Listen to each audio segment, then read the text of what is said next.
Agenda para el Cambio, Elecciones Regionales y Municipales 2014 es un proyecto que planteó Henry Peace, y esta fecha es un pequeño homenaje a Henry también, pensando en la importancia del gobierno subnacional, el gobierno local, el gobierno regional.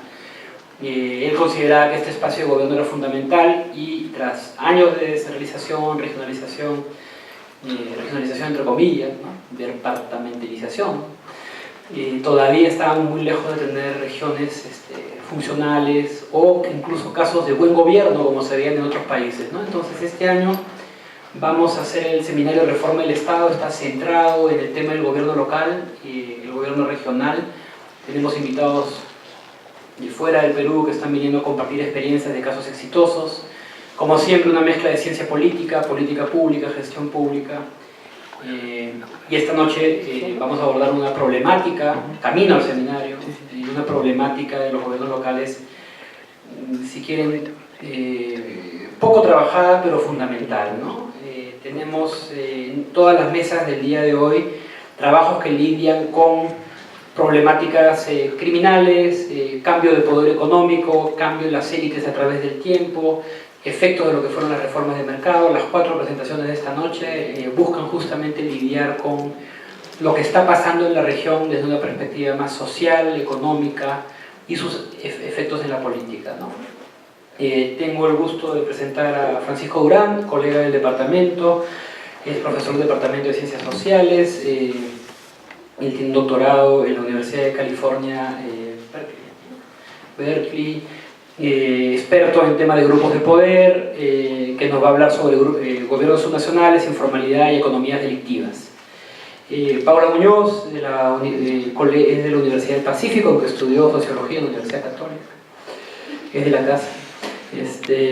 Tiene un doctorado en Ciencia Política por la Universidad de Texas en Austin y viene haciendo una investigación interesante, grande, sobre cambio en las élites políticas y económicas en las regiones, en 4 regiones del Perú, y nos viene a contar un poco lo que ha encontrado y lo que ha visto en alguna de estas regiones. Noam López, exalumno de Ciencia Política, y es uno de los casos exitosos de Ciencia Política porque Noam está en todo, ¿no? Noam descubrió rápidamente el poder de la estadística, se especializó en eso bajo la guía de José Manuel Magallanes y hoy lo encontramos en todos lados, con una interesante investigación y búsqueda siempre de información sobre fenómenos delictivos, narcotráfico,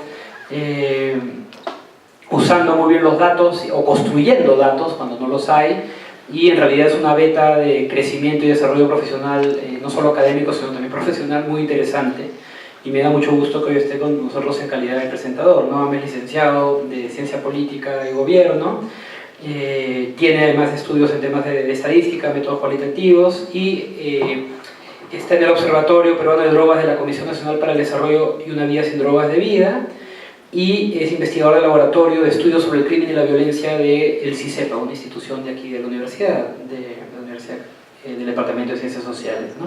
Él nos va a hablar de retos del Estado a nivel subnacional por los diferentes eslabones de la producción de cocaína. Finalmente yo voy a hablar un poco más general del fenómeno del boom de recursos y cómo está generando retos al Estado que terminan debilitando al Estado en un contexto en que debería más bien fortalecerse, ¿no? Vamos a hablar un poco de sicarios, mineros informales, extorsiones y una serie de fenómenos interesantes que se vuelven cada vez más comunes. Sin más, dejo a Francisco en el uso de la palabra y bienvenido, muchas gracias por venir esta noche.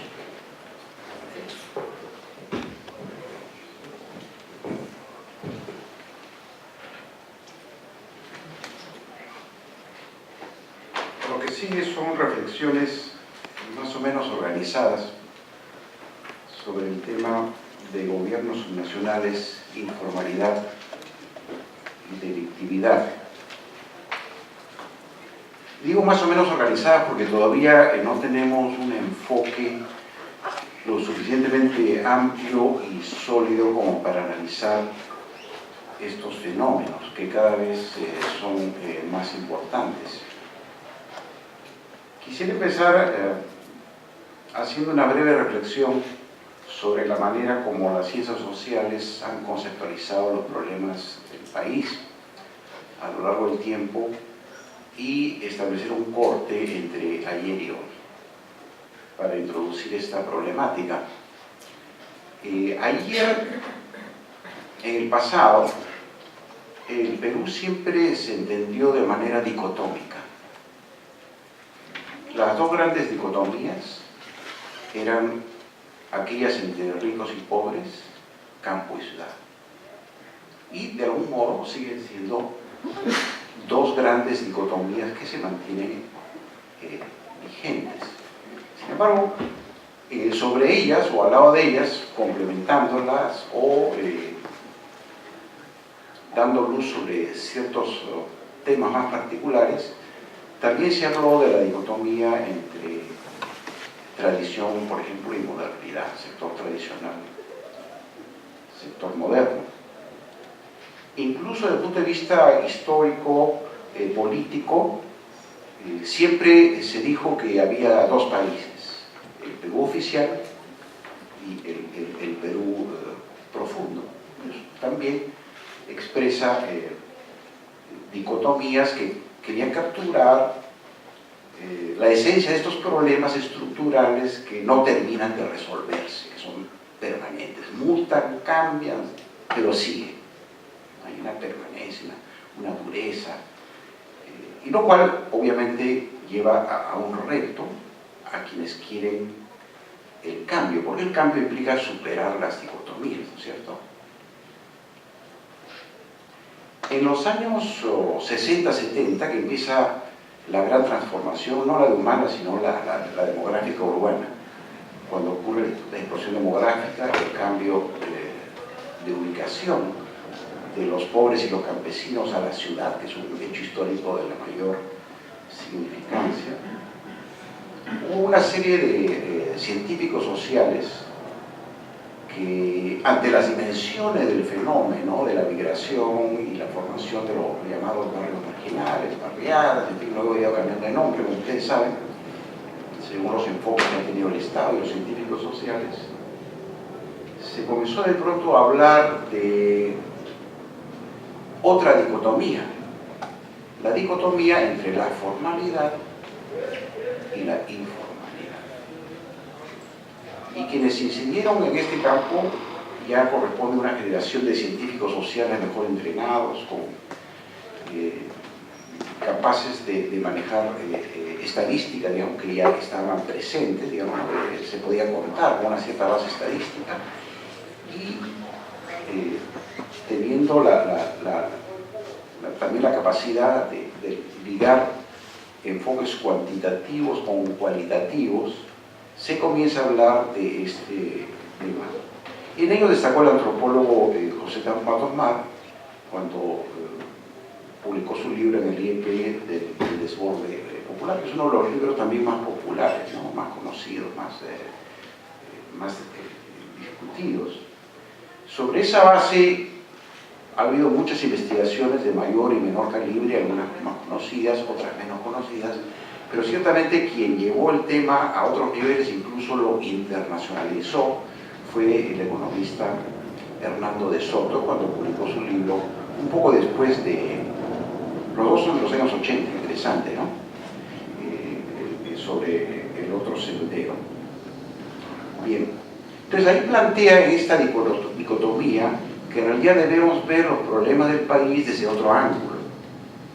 Y este es un ángulo en el cual el parteaguas es jurídico-institucional. Existe un sector formal, ya no es el Perú oficial porque es una situación que ha sido superada, el país se ha hecho más complejo, ¿no? Existe un sector formal que opera dentro de los marcos de la ley. Esto se refiere a una serie de actividades económicas como la vivienda, el transporte, el comercio, la banca incluso, ¿no es cierto?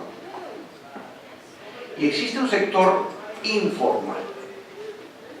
Y con esto lo que quería decir es que por una serie de razones estructurales que no vamos a discutir acá, pero que es parte importante de este debate, se dieron circunstancias en las cuales los peruanos migrantes o los peruanos que estaban en condición de pobreza urbana operaban con una observancia relativa de la ley o una inobservancia, si ustedes quieren ver el vaso medio vacío o medio lleno. Entonces, ¿qué cosa era la llamada informalidad? Era el incumplimiento de ciertas reglas y normas puestas por el Estado, también por los municipios, ahora diríamos, ¿no?, añadiendo el otro nivel, el intermedio, de los gobiernos regionales. Pero este incumplimiento parcial de las normas que supuestamente todos debían respetar, más aún viviendo en la ciudad, en un lugar moderno, digamos, cercano al Estado, ¿no es cierto?, en el Perú más oficial. Estas normas, el Estado y también las municipalidades no eran capaces de, no tenían vigencia, no tenían capacidad o voluntad para que tuvieran vigencia, es decir, para que aquel que no cumplía con la ley, ¿no es cierto?, con los requisitos, con las normas, se pusiera derecho. Y si no se pudiera derecho, entonces tenía que inmediatamente generarse un mecanismo de sanción. Entonces los dejó estar, ¿no?, en una situación de crisis y transición que puso a prueba toda la capacidad institucional y de manejo de recursos que el Estado y la sociedad tenían. O sea, había estallado este problema en el momento en que teníamos menos recursos y menos capacidades y la economía andaba mal. Y había otros graves problemas de tipo político. Entonces, esta tolerancia, digamos, ¿no?, o esta falta de interés o capacidad hizo que el fenómeno se desatara y creciera hasta el punto en el cual, como decía Matomar, desbordara al Estado, ¿no? El desborde es una metáfora interesante, ¿no?, porque implica que el Estado ya está sobrepasado por este tipo de fenómenos. Bien. Después Orlando de Soto le dio otro giro y lo vio más como una dinámica de mercado, tenía razón en ese sentido, aunque reificó a los informales, a los empresarios, ¿no es cierto?, y no le quiso dar mucho este tono de ilegalidad, ¿no? En realidad ninguno de los autores les preocupaba la transgresión, más bien la justificaba. Matomar porque decía que eran los pobres, que el Estado era incapaz de atenderlos. Entonces ellos, por su cuenta, desarrollaban su vivienda, su forma de transporte, etcétera, etcétera, ¿no? Y Hernando de Soto porque decía que como el Estado formal había puesto una muralla para defender los intereses de los sectores formales, ¿no es cierto?, ellos habían creado, ¿no?, haciendo caso omiso a la ley y a las normas, su propia dinámica de mercado. Los dos idealizan a los informales, ¿no?, que ya se convierte en un sector social, ¿no? Este es el viejo enfoque. Y yo creo que, viendo bien las cosas, desde el punto de vista jurídico e institucional que estos dos autores comenzaron a discutir, deberíamos ir a un nuevo enfoque en el cual ya no superemos la visión dicotómica y entremos a una visión más tricotómica, donde distingamos formalidad, informalidad y delictividad, en un continuo de observancia a la ley, por lo menos teórica, ¿no es cierto?, porque también los formales pueden hacer caso omiso a la ley, pero bueno, son empresas registradas, pagan impuestos, ¿no es cierto?, los trabajadores están a derecho, hay un local que dice, no, empresa tal. Entonces, en el medio, una transgresión relativa, socialmente tolerada por los problemas que sufría el país en ese momento, ¿no?, o porque el Estado no tenía la capacidad de atenderlos, o porque no podía ejercer, digamos, su capacidad de poner la ley en vigencia, se fue generando esta informalidad. En este claroscuro, es una zona media gris, digamos, no es ni blanca ni negra, ¿no es cierto? Pero también había que incorporar el tema de la delictividad, es decir, la transgresión plena de las normas y las buenas costumbres y la moral, etcétera, etcétera, ¿no es cierto?, que es una forma de normatividad o de institucionalidad y que atentaba directamente contra la propiedad de la persona, ¿no? Porque si nosotros retrotraemos a este gran momento de crisis y cambio, de transformación de la sociedad peruana en medio de crisis de los años 70, 80, lo cierto es que junto a los mercados informales, a los microbuses, en fin, ¿no?, a la invasión de terrenos, se estaba generando una economía delictiva altamente organizada, no solo estaba creciendo la informalidad, estaba creciendo la delictividad. Y es en los años 80 que estalla en la producción de coca para fines de narcotráfico, ya no para fines de consumo humano, ¿no es cierto?, el chachado, para fines de narcotráfico.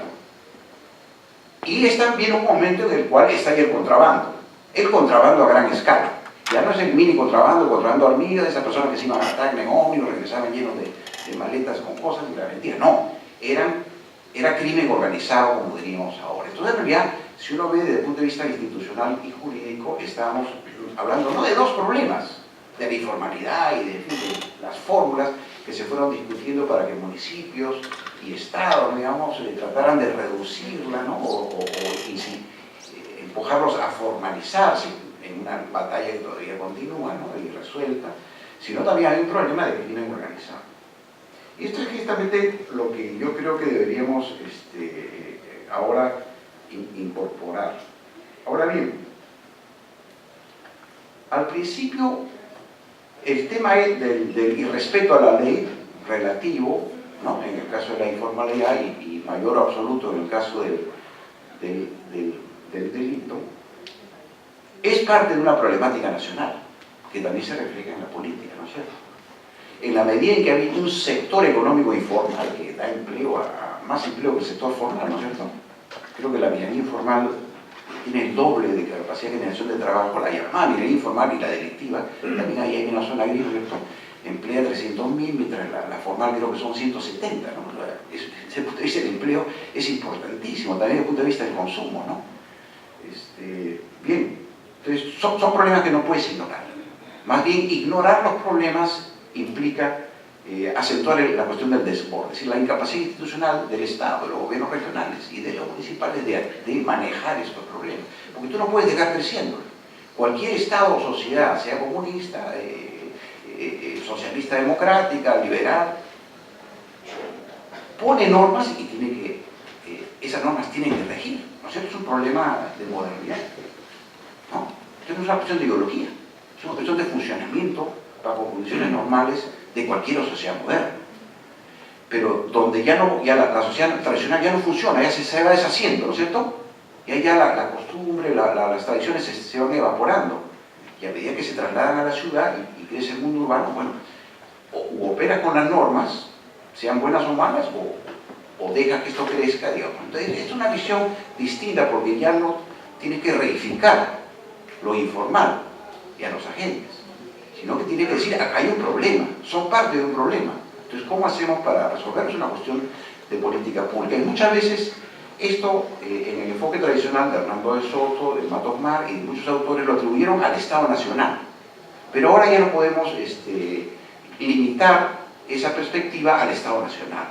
Y los gobiernos municipales y los regionales tienen que reconocer que ellos están frente a ese problema y tienen que atenderlo probablemente en formas de coordinación intergubernamental que todavía no se han desarrollado, como ustedes saben, ¿no? Pero ciertamente la dimensión del problema, la importancia que tiene que haya tantos agentes informales y tanto delito organizado, implica pues un reto nacional que va más allá incluso del Estado en Lima, digamos, del gobierno central. Bien, curiosamente, bueno, este es un lado por el cual a futuro deberíamos incidir en la investigación y en el análisis, ¿no es cierto? El ver la relación formalidad-informalidad con estos gobiernos nacionales. Es una primera cuestión que quisiera dejar como sugerencia. Una segunda cuestión es que deberíamos dejar de concentrar o limitar el estudio de la informalidad y la delictividad al mundo capitalino urbano y entrar a ver estos temas también en las ciudades intermedias y en el propio campo. Mucho tipo de delito está vinculado al sector agrario, digamos, ¿no es cierto? El caso del narcotráfico, el caso de la tala de árboles, ¿no? Hoy en día la minería ilegal e informal, ¿no? Sin embargo, también hay informalidad en todas las ciudades intermedias. Yo he visitado todos los mercados informales del Perú en los años 90. A cualquier ciudad que ustedes vayan, hay un enorme mercado, ¿no? en la cual el Estado no entra, el municipio sí, pero de manera muy leve. La SUNAT, por ejemplo, no entra, la SUNAT deja que está en la calle al frente donde hay formalidad, ¿no es cierto? Entonces, este es un fenómeno ya nacional que va más allá de Lima y que es, por lo tanto, un tema en el cual deberíamos ir avanzando, ¿no? Sin embargo, en este enfoque, digamos, de entender esta tricotomía en los distintos espacios, el nacional, el regional y el local, debemos reconocer que tenemos una gran debilidad de diagnóstico, de falta de data, o de falta de manejo de la data, de falta de estudios cualitativos sobre cómo estos fenómenos impactan la dimensión regional y cómo interactúan con los gobiernos regionales, que igual que Lima, ¿no?, están desbordados y miran para el otro lado, ¿no es cierto? ¿Ah? Y ciertamente las municipalidades, tanto las provinciales como las distritales. Y ahí justamente viene el tema que tú vas a tratar, donde como se han creado tres economías con reglas diferentes, ¿no es cierto?, ¿cómo pueden operar de manera regular con el Estado-Nación, con el gobierno regional y con el gobierno municipal? Porque ellos compran la ceguera del Estado. Mucho de esto opera con coima, a veces con presión política. Entonces se ha convertido en un modus operandi en el cual, digamos, se ha acentuado el fenómeno de la corrupción, la transaca, como ustedes quieran llamar, ¿no? Y se ha acentuado la representación política de esos nuevos intereses económicos en todas las instancias de gobierno. Hoy día este problema es tallado, es viejísimo, ¿no? Entonces, en cada región y en cada localidad habría que hacer un mapa de cuál es el espacio que ocupa lo formal, lo informal y lo delictivo, cómo están relacionados y cómo eso genera representación política a esos niveles. Entonces, hay ciertas zonas donde hay narcocandidatos, obviamente aquellas donde está el narcotráfico, ¿no?, o candidatos del contrabando, candidatos de la minería informal. En la última elección ya ese es un fenómeno que está bastante... ¿Qué quiere decir? Que en la medida en que el Estado ha sido incapaz de resolver estos problemas, en la medida en que el cambio de política económica de los 90, que se creyó que era una solución a estos problemas, tampoco los ha podido manejar, se han, digamos, institucionalizado como formas de operación, ¿no? Se han generado dentro de cada sector grandes intereses económicos, ¿no? Se han corporativizado, si ustedes quieren, se han formado grupos económicos informales y grupos económicos delictivos y han aprendido a manejar el sistema político. Llegando a dar este paso, probablemente a partir de 2000 en adelante, dice: yo quiero estar en el gobierno, yo quiero estar en el municipio, yo quiero ser presidente regional. Entonces estamos pagando el precio de una incapacidad para ver este problema que viene de muy atrás. Entonces yo creo que vamos a tener que entrar a hacer diagnósticos regionales, locales más finos, ¿no?, que todavía no tenemos.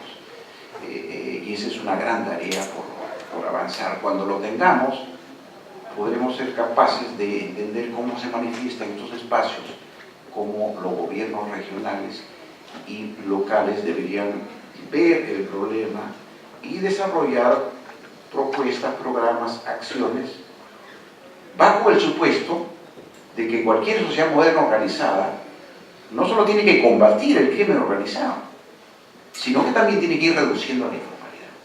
Y hasta ahora en el Perú, en ningún nivel hay un plan de reducción de la informalidad. Hay propuestas como la de Hernando de Soto, es cierto, ¿no?, pero no hay un plan, ¿no?, para atacar esta nueva, no dicotomía, sino tricotomía. Bueno, con eso quería terminar, pero para los interesados, el CEPIA del próximo año, organización de Arequipa, va a tratar de este tema como tema principal, que acaba de salir en DESCO hace medio año, un año, que es un libro que se llama El Perú Subterráneo, que recomiendo que por primera vez incorpore un poquito lo regional y lo local de este tipo de problemática. Gracias.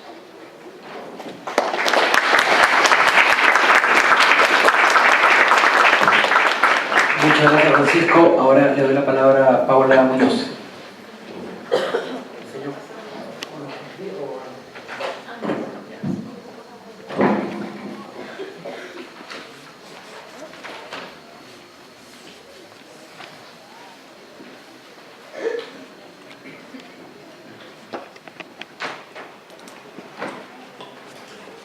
Hola, buenas noches a todos.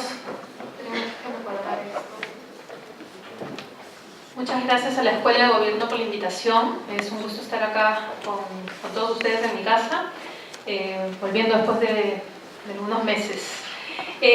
Lo que voy a tratar de hacer en esta exposición en realidad es compartir con ustedes algunas reflexiones iniciales que no están todavía plenamente sistematizadas, pero que son más bien parte de la reflexión que acompaña una investigación en curso que estamos desarrollando desde el Centro de Investigación de la Universidad del Pacífico, junto con otros colegas que son César Guadalupe, Martín Monsalve y Javier Torres Gómez, que es un equipo interdisciplinario que nos hemos propuesto este año hacer una mirada inicial, ¿no? Porque como decía Paco, el tema es grande y los déficits de información, data, ¿no? que tenemos son también bastante grandes. Que estamos viendo sobre un poco cuál es la composición y qué tanto han cambiado y qué tanto se relacionan las élites políticas y las élites empresariales en las regiones. Y para esto hemos escogido 4 departamentos que estamos estudiando, que son Piura, San Martín, Cusco y Arequipa. Entonces, estas son mis reflexiones más que reflejar un resultado ya del proyecto. Lo que quería compartir es un poco, cuando me hicieron esta invitación ayer, pensando un poco qué puedo compartir en el marco de esta mesa, ¿no? Primero, me quedó claro que creo que es importante que pensemos, me parece excelente la revisión que ha hecho Paco, porque nos ha dado más bien una reflexión, digamos, un contexto histórico de cómo la reflexión sobre estos temas ha ido cambiando, ¿no? Entonces yo creo que hay que pensar bien también, o de poner las cosas en contexto sobre en qué momento histórico, político y económico estamos hoy pensando este tema, ¿no? Cómo surge, cómo se retoma la discusión de pensar este tema en este nuevo contexto, ¿no? Entonces simplemente recordar o tener muy en claro que es un contexto marcado en primer lugar por las reformas de la descentralización y su implementación, con todos los problemas, con todos los problemas que esto está recién mostrando, pero que es un proceso que se inicia digamos, en 2002-2003, junto o va de la mano a una serie de otras reformas políticas que estaban tratando de ordenar el sistema político, querer fortalecer un sistema de partidos, cambios electorales, pero que no necesariamente siempre fueron reformas que fueron de la mano, ¿no? Interesante e importante estas reformas que están, digamos, acompañando el proceso de transición democrática y que de alguna manera lo que buscaban era, en una visión que asociaba sobre todo la descentralización como una forma de democratización, de devolver poder a las regiones luego de un proceso de reconcentración de poder político en manos del Ejecutivo, pero también del Estado central, sobre todo el central, pero digamos, todavía con municipalización y municipalidades durante el fujimorismo.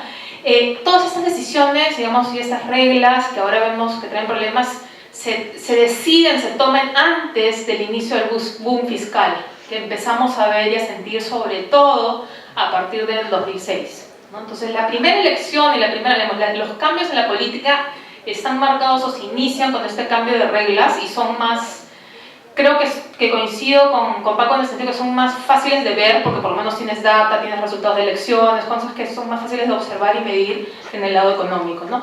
Pero, digamos, este proceso que venía en curso se ve afectado también por este cambio está marcado por un cambio exógeno, ¿no es cierto? El incremento del precio de los commodities en general, especialmente de los minerales, metales, ¿no? Y el boom fiscal que esto genera para las regiones. Y ojo, acá quiero remarcar que no es un boom fiscal que va más allá, digamos, solamente del canon, de la famosa discusión del canon minero, ¿no? Desde que la recaudación sube con el crecimiento económico, la mayoría de municipalidades y de gobiernos regionales, sobre todo las municipalidades que reciben como parte del Fondo Común un porcentaje de la recaudación tributaria del IGB, también empiezan a multiplicar sus ingresos. Entonces este es digamos, un choque externo que se da, ¿no? Y un punto importante que también me parece interesante es que se discutió mucho al inicio, cómo al inicio de este crecimiento económico se discutió mucho, me acuerdo, ¿no? Que era muy dependiente del sector minero, que no generaba empleo, ¿no? Fue lo que marcó un poco la discusión política durante las elecciones del 2006, pero ya luego de iniciado el gobierno de García se vio con más claridad, especialmente a partir recién del 2008-2009, que este crecimiento económico finalmente empezó a chorrear algo más y a generar empleo, digamos, y mayor dinamismo económico, más allá del tema minero y especialmente en algunos ámbitos, ¿no? Entonces creo que es importante tomar esto como marco para pensar todo esto. Y un punto que Eduardo va a desarrollar más, pero es, bueno, todo esto se da en un contexto en el cual lo comprobamos ahora. Hay un contexto general de debilidad estatal, que es algo que, bueno, en mi opinión podemos discutir, no se ha fortalecido mucho en los últimos años, ¿no? Claro que hay una variedades sectoriales importantes, hay ciertas agencias y ciertos sectores del Estado que se han fortalecido, pero otros que no tanto, ¿no? Aprovecho para hacer propaganda. Sobre el tema de descentralización podría hablar mucho más, pero quería comentarles que justamente en la universidad estamos por lanzar este evento, esta campaña de una iniciativa que estamos teniendo de Agenda 2014, que son propuestas para mejorar la descentralización que hemos realizado varios profesores de la Pacífico, y el evento va a realizarse el día martes en la universidad de 8 a 10 de la mañana. Entonces aprovecho porque no voy a entrar mucho en el tema de la descentralización, pero quería mostrarles y conversar porque, digamos, buena parte del tema se podría discutir sobre los problemas vinculados a la política pública del Estado, cómo se ha ido implementando este proceso. Entonces, voy a dividir mi exposición en cambios un poco algunas reflexiones iniciales sobre cambios en el poder político regional, cambios en el poder económico, digamos, lo que se ve, y después una reflexión final sobre lo que estamos tratando de ver, o lo primero que estoy pensando sobre la relación entre ambas esferas, ¿no? Que es tal vez lo más interesante, ¿no? Como les comentaba, los cambios en el poder político regional son los que empiezan antes y son más visibles, ¿no? Aquí hay que entender que lo nuevo, en realidad lo nuevo grande que marca ese proceso de descentralización es la creación del gobierno regional como un espacio, una oficina, digamos, un espacio político que marca un nuevo interés, una oficina nueva que antes no se elegía, ¿no? Las municipalidades las venimos eligiendo los alcaldes y los consejos de forma ininterrumpida desde el año 80. Hay mucho más experiencia, pero es esta creación de este nuevo nivel de gobierno lo que digamos, marca una diferencia, ¿no? Pero, digamos, creo que en el 2010 tuvimos un debate interesante, una discusión de qué tanto se había fortalecido o no el nivel regional, y sobre todo en el sentido cuando discutíamos si es que, por ejemplo, los movimientos regionales o digamos, si estaba emergiendo o no una clase política regional. Creo que a estas alturas, y bueno, vamos a ver si los resultados lo confirman o no, mi impresión es que en realidad esta consolidación, sí hay una consolidación importante del espacio político regional, pero que sobre todo un tema, digamos, como un ámbito electoral, ¿no? Pero que, como vamos a ver más adelante, creo que esto no está implicando necesariamente una consolidación digamos, organizativa de partidos políticos regionales que realmente estén asentándose en el territorio y representando a los ciudadanos de las regiones. Entonces, no es sorpresa para nadie, pero creo que eso hay que enfatizarlo, esta creación del espacio regional y de las leyes electorales que existieron que dieron la posibilidad de la creación de movimientos regionales para competir con listas en las regiones como una opción intermedia frente a los partidos políticos con inscripción nacional y las organizaciones locales, lo que ha hecho en la práctica es fortalecer este espacio de representación intermedio, como la formación de los movimientos regionales,